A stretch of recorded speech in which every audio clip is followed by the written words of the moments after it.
Hi everyone, I'm Cindy. And I'm Allie. We just have to give a little disclaimer that Allie just had an eye procedure today, so that's why she's wearing the glasses. So not trying to be Hollywood here. We have had so many requests for how do I become a confident dancer that today our little chat is going to be on confidence and how do you get there. And you know, when we sat down to think about that, we were actually out to dinner and we wrote these two little lists of all the things we thought make our athletes confident that we work with.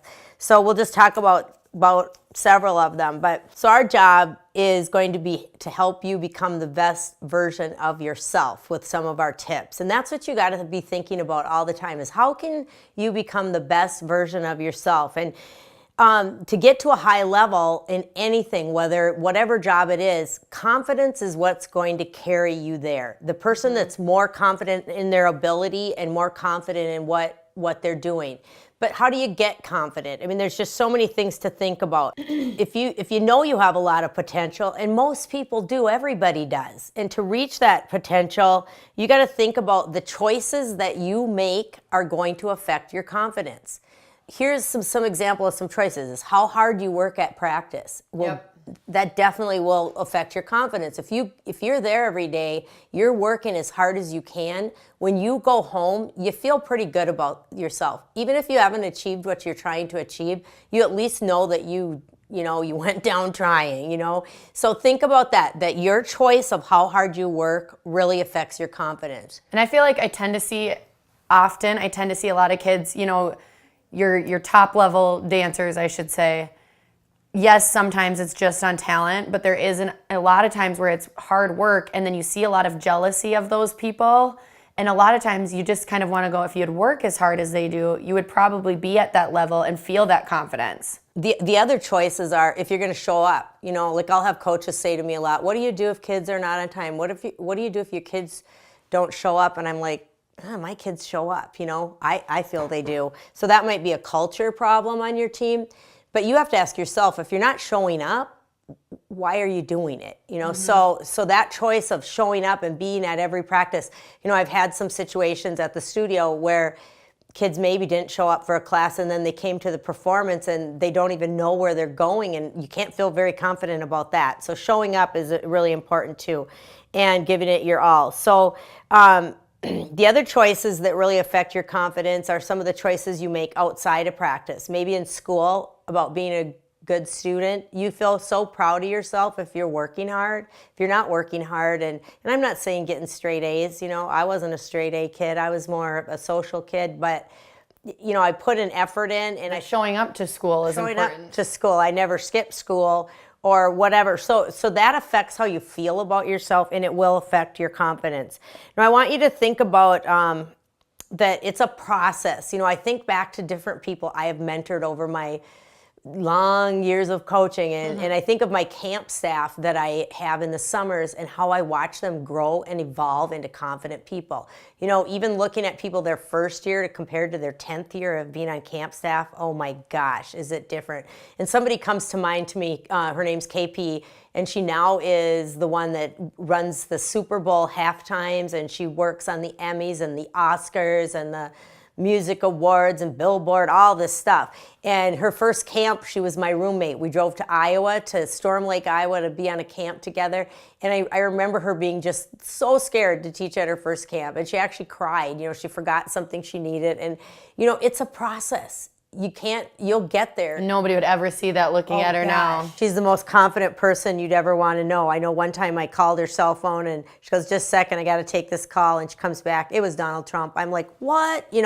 Yeah. So confidence will get better with experience. So the more experiences you can give yourself, the better. I mean, just think how many places you can put yourself out there to get better at what you're doing. And I feel like sometimes people look at confidence as a bad thing or a negative thing, because I feel like some people get cockiness and confidence mixed up. Oh, yeah. And I feel like there is a big difference in that, and I think we'll kind of touch on that in a little bit. But confidence is a great thing to have. And it's not, if you're confident in the correct way, it's never bad. Yeah, I agree.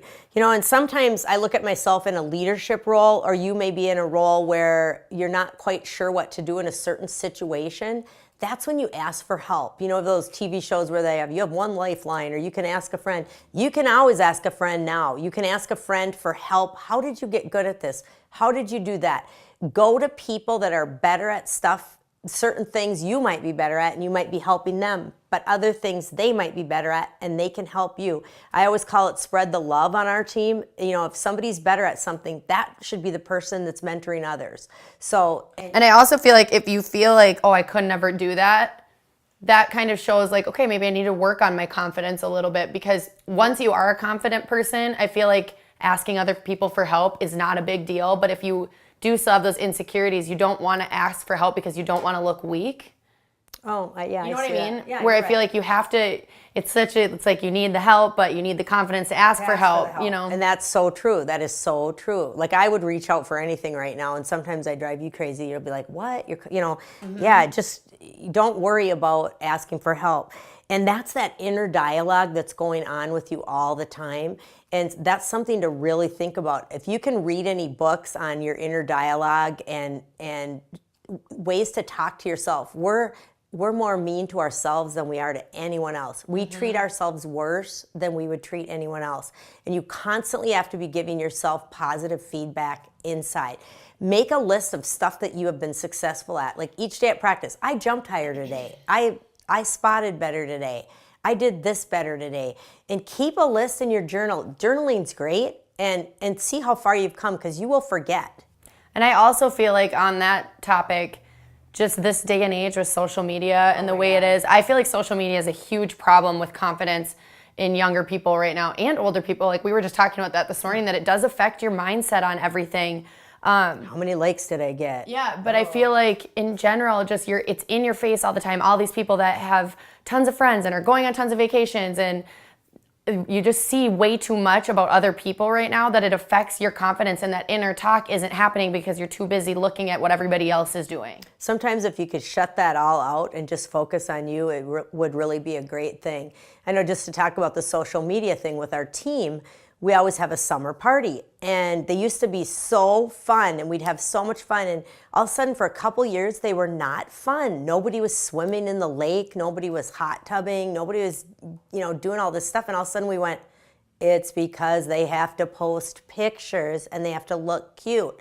And I'm like, all right, no phones. The next year we had a party, no phones. We are going swimming. You will not dress up. You will wear your sweatpants, and we're coming to have fun and play. And it was so much more fun. And I think the kids, I almost feel like they enjoyed it more too, because it took the pressure off of having to post stuff and having to wear a cute dress. Yeah, it's too much pressure on people nowadays in general. So I think as much as you can turn that off as possible is awesome. And think about confidence and lack of confidence as being contagious. If you have a lack of confidence, that will spread to your team.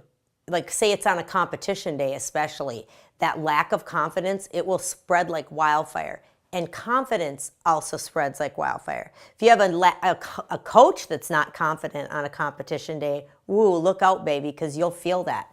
So, really think about that. So sometimes confidence can manifest itself like arrogance. And I want you to think about yourself for this. Arrogance sometimes is a disguise for lack of confidence. I think more often than not. Yeah, like people that really think they're good. Like, I know sometimes with camp staff, I'll say, gosh, I wish they were a little more nervous. I get nervous before stuff. So I don't use I don't mean nervousness isn't lack of confidence. It's kind of that adrenaline that will get you going, and you channel that into confidence. I always tell my dancers too, like, if you're not nervous, that makes me scared because it makes me feel like you don't care as much. I feel like everybody, no matter what you've been doing. I think kind of a cool story, when I was dancing at the Super Bowl with Beyonce, right after we got off the stage and we were down in the tunnels underneath the stadium, we watched her come off the floor, and in the hallway she was like jumping and like, yes, I did it. And then she hugged Jay-Z, like it was kind of very fake feeling moment. But it was cool to see that she had this moment of like, oh my gosh, I did it. She was nervous to do it, and it's Beyonce. If Beyonce's nervous, I think we all can get a little nervous, and it's okay. Right. So that's something to think about, is sometimes arrogance in the fact like, oh, I've got this. And if you're so overly confident, you're probably not, so you got to really, Or even thinking about friends. If you have a friend that's maybe that way, you might need to, not get mad at them for being arrogant and try to go, how can I help them actually be confident? Right. The other thing I think really is a sign of low confidence is laziness. And yes. This is something that I think you got to really think about if that's you. For me, when I was a middle school, high school kid, it was a lot easier for me to not try than to look like I was trying really hard and fail, And I think so many kids struggle with that. Yeah. So I think even like if we're talking to coaches or dancers right now, as coaches, instead of getting so mad at your lazy kids, maybe go look at what is causing this, because it probably is a lack of confidence. Lack of confidence, that they're afraid they're going to fail, or they're afraid they can't keep up. And sometimes somebody gets so good and they're thinking, I can never do that, so I might as well not try. So look at yourself that way and see if you're being lazy for fear of failure.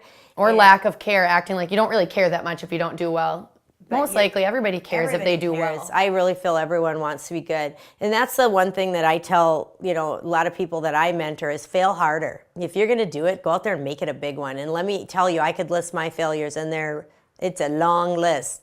I've been very successful, but I've always also had a lot of failures, I also feel that every kid, and I wish that everyone had this, but I feel like every athlete needs a strong coach in their life, and they also need a strong parent in their life. You need that inner family push, and you also need somebody from the outside pushing you. If you are not lucky enough to have that on either aspect, you might have to find someone to mentor you. There are a lot of people out there to mentor you, or go find someone that's successful and have them help mentor you. And that's where what you were saying, you need that confidence to go do it, but do it. Get another kid to mentor you. I also, touching on that a little bit, I think when it comes to your friends and who you surround yourself with can make a huge impact on your confidence. And so I think kind of going back and taking a look at, am I spending my time with people that are building me up or tearing me down? I always say they're like elevator buttons. They can either take you up, up, up, or they can take you down, down, down. It's so true. Your friends are so important, the people you pick to hang out with. I was at a convention in Vegas last weekend, and the guy who was speaking on confidence from Rob Miller said, what was it? If you run with the dogs, you're sure to get fleas. So think if you're running with the dogs, you don't want to be. You want to be picking your friends to be stronger. So support your teammates and think about your inner ideal self and what you want to be and work toward that goal. It has to be a goal. Some other things I'm just going to close with here is I feel success breeds success. Once you get a little success, you want a little more, and you become more able to figure out ways to do it. So allow yourself to find something to be successful with. And success doesn't mean you have to win something. A success could be, oh my gosh, I landed my double pirouette with good technique and not hopping this time. You know what I mean? Like, have little successes and celebrate your little successes, and it's going to make you feel better. And that's why I say sometimes you need to write them down. Write down little successes. I feel praise is one of the most important ingredients in team culture and how you work with your friends and how you and your studio or on your team. You have to learn to praise each other, and you have to learn to critique each other in a positive way. That's how you become more confident. If you're constantly getting ripped down, critiquing is essential in your dance. I mean, I could have some of my kids sitting here going, will you rip us down? Well, I don't rip you down. I point things out that we need to fix. And I usually try to do it in a very positive way. Doesn't mean I don't get after people if they're not working hard. Or not fixing stuff, Fixing things. That's another way to become confident, is fix what you've been told. If you've been given the tools to get better by a coach, by having them tell you what you need to work on, then get after it and work on it. And if you weren't sure with what they meant about something, ask them. Say, I'm not sure how to fix this problem that you say I have. Think about becoming confident as a long-term goal, not a short-term goal. It takes a process, and it takes a long time to get that confidence. And confidence wavers. You're going to be different. Like sometimes I'm less confident if I'm less prepared. Like if I'm speaking or whatnot at an event, if I'm prepared, I usually can go in there and nail it. If I'm not as prepared, I'm a little more edgy and not as confident. So Preparation is important. Yeah, you were kind of saying that earlier before we started filming that I really liked that you were talking about preparation. One of my athletes, we were at state, and I said, "Are you nervous? Do you have tight?" And she goes, "No, I'm ready." And she's a kid that trains hard every day.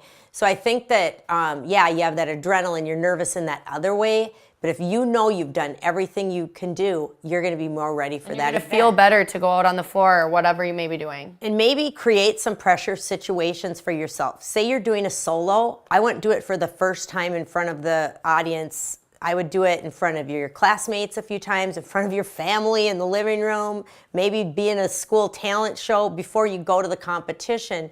Do the routine a few times. And we even do that with our high school varsity team or JV team. We will perform for our parents before we go compete so that we get that pressure situation to knock out that routine in front of us. Because you need to have the nerves because it does bring in another element. Even if you're not confident, when you're in a situation, especially if you're going into a situation like an audition or something like that, when you're not confident, the only person that knows that is you. Yeah. Nobody else knows it. So if you're feeling nervous, fake it. You know, even if it feels so scary, fake the confidence, and slowly you kind of start building that confidence and realizing, okay, I can do this. Yeah, and watch being the type of person that says, I'm saving it for the competition so I'm not working hard at practice. That's a Cop out. Hey, I do have more to say. That confidence built, one other reason that some people can be not confident is fear of failure. So, you know, as a dancer, you're really putting I know I did talk about that, but as a dancer, you're really putting yourself out there, and it's so public, the failure, so that's why it's tough. So give yourself like a kudos, a pat on the back for even doing it instead of being hard on yourself. I was also a clarinet player. Like if I was doing a solo, I'd put it all out there and people would know I screwed up. But in the aspect of when I was in a group, I could have sat there and pretended and you would never have known. Where dance is so public. So sometimes that leads to your lack of confidence, is the publicness, you know. So, but be okay with making mistakes. Like everybody falls. Everybody has something bad happen, and you can't let that make you waver. Just keep going. You know, I think of some funny things that have happened to me. Once I was speaking at this big event, and I had this dress on, and I had a slip underneath it, and I don't know why, but the slip, like the waist, like maybe the elastic broke, it fell down to my ankles while I was speaking up in front of all these people. And I remember a moment of, oh my gosh, but I actually kicked it into the podium, and then I made a joke like, well, I guess I don't need that. And people just roared, you know. So you can turn a situation into you know, if you can laugh at yourself a little bit and not take yourself so seriously, you're going to be able to succeed a lot more. Mm-hmm. And another confidence thing that kind of can get you is fear of, like, you've been successful and it's like, uh-oh, now I got to do that again. Like, say that is a hard one. Say you won first place, your team at a competition, then the next time everyone's watching you, ooh, what are they going to do today? So sometimes it's like, I did it. Oh no, now I have to do it again. Can I do it again? Can we keep that up? Am I worthy of that? So there's a lot of things that will get into your confidence. Mm-hmm. Even fear of getting hurt, you know, like an injury. Like sometimes kids get injured and then they have a hard time going full out again because they don't want to do it. So sometimes you have to sit and analyze, what is my deal with confidence? Is there something that's bothering me? Because confidence is a huge part of being a dancer. Like you can't dance and be great at it and not be confident. It's a huge thing with everything. So I really hope we gave you some ideas to build your confidence and go for it and keep asking us questions because we love to do these little talks for you. Have a great day.